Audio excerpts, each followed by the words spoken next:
কাল কি হবে, কাল বাদে পরশু বা তার পরের দিন নভেম্বরের 13 তারিখে কি হবে? সমঝোতা তো হলো না। আজকের মধ্যে দাবি মেনে নিতে হবে, জামাত বলেছিল আজ 10 নভেম্বরের মধ্যে, এবং আজকের মধ্যে দাবি না মানলে আগামীকাল 11 তারিখ ঢাকায় যে সমাবেশ, সেখান থেকে কঠোর আন্দোলনের কর্মসূচি ঘোষণা করবে জামায়াত ইসলামী। ঢাকাকে তারা অচল করে দেবে।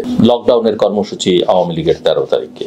নাশকতার ছক এঁকেছে তারা, বলছে নানান গণমাধ্যম, এবং ওই দিন একটি মামলা রায়ের তারিখ ঘোষণা করবার কথা, শেখ হাসিনা যে মামলায় অভিযুক্ত।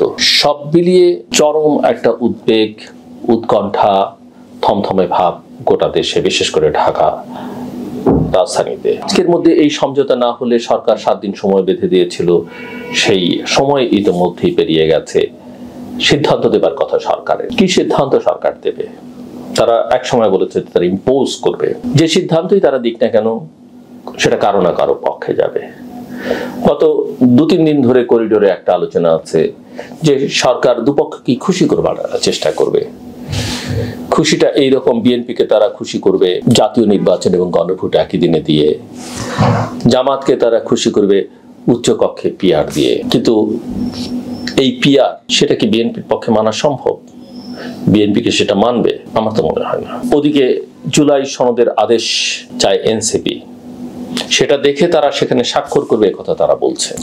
জামাত তার দাবিতে অনড়, গণভোটটা আগে হতে হবে, কারণ ওই বিশ্বাস তাদের নেই যে গণভোট এবং জাতীয় সংসদ নির্বাচন একই দিনে হলে তারা যা চায় সেই ফলাফলটা তারা পাবে। মূল কথা, জামায়াতের অবস্থানটা হচ্ছে তারা তাদের রাজনীতির ইতিহাসে বাংলাদেশ, স্বাধীন বাংলাদেশে সবচেয়ে মোক্ষম সময়টাতে তারা আছে। সরকার তাদেরকে সমঝে চলে, তারা নতুন নতুন বয়ান তৈরি করতে পেরেছে, তারা এবং তাদের সহযোগী বা সহমর্মী বা কাছাকাছি রাজনৈতিক দলগুলো 71কে, মুক্তিযুদ্ধকে আন্ডারমাইন করতে পেরেছে, অথবা আন্ডারমাইন না করে 71-এর সমান করে 2024-কে তুলে আনবার চেষ্টা করেছে। আমাদের সংবিধানের যে মৌল বিষয়গুলো আছে, আমাদের যে ভ্যালুসগুলো আছে, যে ভ্যালুস ধারণ করে বাংলাদেশ স্বাধীন হয়েছে, সেগুলোকে তারা বিতর্কের মধ্যে নিয়ে আসতে পেরেছে। সেটা জামাতের জন্য এক বড় পাওয়া। বিএনপির জন্য একজন মুক্তিযোদ্ধার প্রতিষ্ঠিত দল হিসেবে রণাঙ্গনের অনেক মুক্তিযোদ্ধা যে দলটিতে আছে, তাদের জন্য এসব মেনে নেয়া একটু কঠিন। কারণ সেটা মেনে নিলে তাদের আর ওই মুক্তিযোদ্ধার পরিচয়, মুক্তিযুদ্ধের পরিচয় তারা আর বহন করতে পারে না। যদিও জামাতকে আজকে এই জায়গায় নিয়ে আসবার জন্যে বিএনপির দায়ও কম নয়, জামাতের এই শক্তি সঞ্চয়ের পেছনে আওয়ামী লীগের দায়ও কম নয়।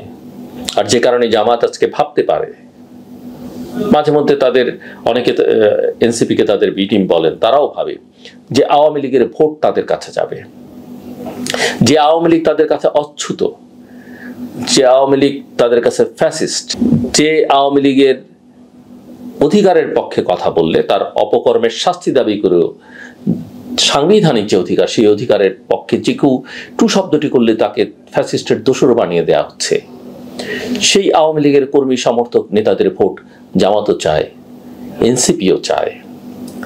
বিএনপি কিছু বলছে না বটে, কারণ বিএনপি এই জায়গায় কৌশলে অনেকখানি পিছিয়ে পড়েছে।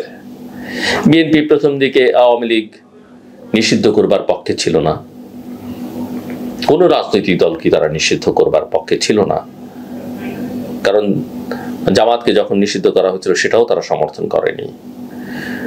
বয়ান হিসেবে এটা ঠিক ছিল, কিন্তু সেই বয়ানটা, সেই কথাটা বিএনপি সাহসের সঙ্গে জারি রাখতে পারেনি। এটা বিএনপির দুর্বলতা। আওয়ামী লীগের যত নেতা কর্মীর বিরুদ্ধে মামলা হয়েছে, যৌক্তিক কারণে হোক, অযৌক্তিক হোক বা আওয়ামী স্টাইলের মামলা হোক, এই মামলাগুলোকে প্রায় সবই করেছেন বিএনপির নেতা কর্মীরা সারা দেশে। লক্ষ্য করলে দেখবেন যে জামাত এবং এনসিপির সঙ্গে যুক্তরা কিন্তু এইসব মামলার বাদী নন। তারা নিজেদেরকে এখান থেকে সরিয়ে কৌশলে, ওই যেমন গুপ্ত রাজনীতি করেন এক দল আরেক দলের মধ্যে ঢুকে যে রাজনীতি করবার কৌশল তাদের জানা, যে এক্সপার্টিস তাদের আছে, সেই এক্সপার্টিসের ধারাবাহিকতায় তারা আওয়ামী লীগের সঙ্গে ওই বিরোধে যেতে চান না। অনেক মামলা যোগ, অপরাধের আওয়ামী শাসনামলে অপরাধের কোনো শেষ নেই, কিন্তু এর মানে এই নয় যে আওয়ামী লীগের যে লক্ষ লক্ষ সমর্থক, কোটি সমর্থক হয়তো সারা দেশে আছে, তারা সবাই অপরাধী। বা সেটা হয়তো খুবই লঘু অপরাধ। কোনো দলকে সমর্থন করা, কারো চাটুকারিতা করা, সেগুলো কোনো ফৌজদারি মামলার অপরাধ হতে পারে না। তো এরকম বহু মানুষকেই তো নানান মামলায় ঢুকিয়ে দেওয়া হচ্ছে, এবং সেই মামলার বাদী তালিকা দেখলে দেখা যায় এরা সবাই, প্রায় সবাই বিএনপি এখানেও কৌশলে, মানে বিএনপিকে আমি বলবো যে ব্যবহারও করা হয়েছে হয়তো, বা বিএনপি ব্যবহৃত হয়েছে, অথবা অতি বুদ্ধিমানের যা হয়, অতি চালাকের যা হয়, সেরকম একটা পর্যায়ে চলে গেছে। এটাও কেন্দ্র ঠিক নিয়ন্ত্রণ করতে পারেনি।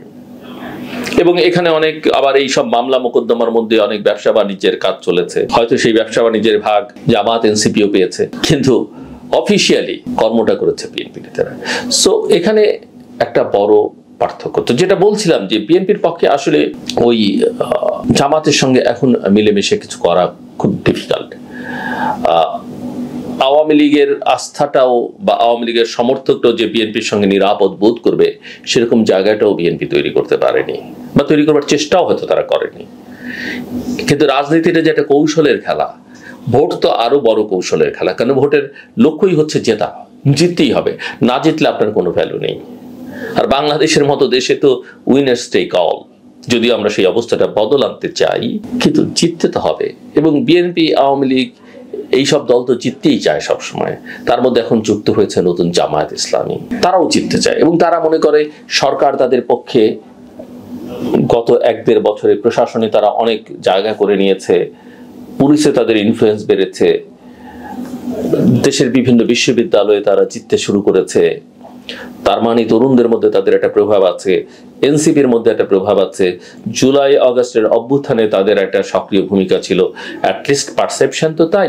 এবং তারা বিএনপিকে নানাভাবে পর্যুদস্ত করতে পেরেছে, কথা দিয়ে বিএনপির ইমেজকে ক্ষতিগ্রস্ত করতে পেরেছে, তাদেরকে চাঁদাবাজ বলে, তাদেরকে দখলদার বলে।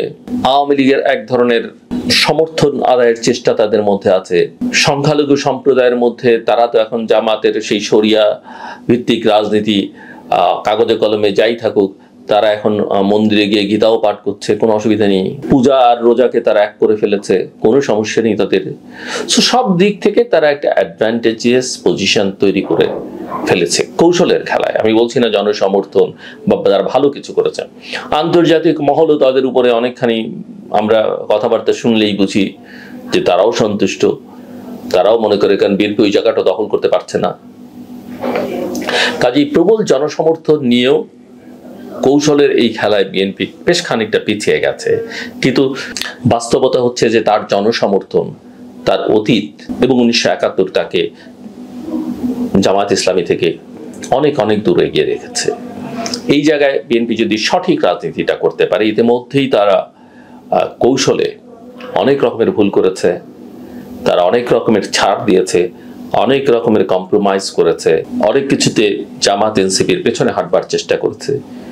সেই জায়গা থেকে বিএনপিকে ঘুরে দাঁড়াতে হবে, এবং বিএনপিকে দেশের সংখ্যালঘু সম্প্রদায়, বিশেষ করে হিন্দু ধর্মাবলম্বী, আওয়ামী লীগের লক্ষ কোটি যে সমর্থক আছে, নিরীহ সমর্থক, বাংলাদেশের প্রতিটি নাগরিকের আমি বলবো কাছে আস্থার প্রতীক হয়ে উঠতে হবে। অবশ্যই তার মিত্ররা আছে, তার সঙ্গে বলবার অপেক্ষা রাখে না, তার দলের কর্মী সমর্থক আছে লক্ষ কোটি, বলবার অপেক্ষা রাখে না, তারা তাদেরকে সমর্থন করবে। এবং বিএনপিকে ওই জায়গা, ওই রাজনীতি তৈরি করতে হবে। তার শক্ত বিরোধী দল থাকবে, গণতান্ত্রিক আচরণ সে করবে, বিরোধী মতকে সে জায়গা করে দেবে, সেটা আওয়ামী লীগ হোক, জামাত হোক, জাতীয় পার্টি হোক, যেই হোক। শত ফুল ফুটতে দাও, যেটা বিএনপি বহুদলীয় গণতন্ত্রের প্রবক্তা, দাবিদার, তার প্রতিষ্ঠাতা, এবং তারা বলে যে তারা বহুদলীয় গণতন্ত্রে ফিরিয়ে এনেছিল 70-এর দশকের মাঝামাঝি। সেই জায়গাটা তাদের আবার করে দিতে হবে, এবং এটা করতে পারলে তাতে বিএনপির কোনো লস হবে না, লাভ ছাড়া।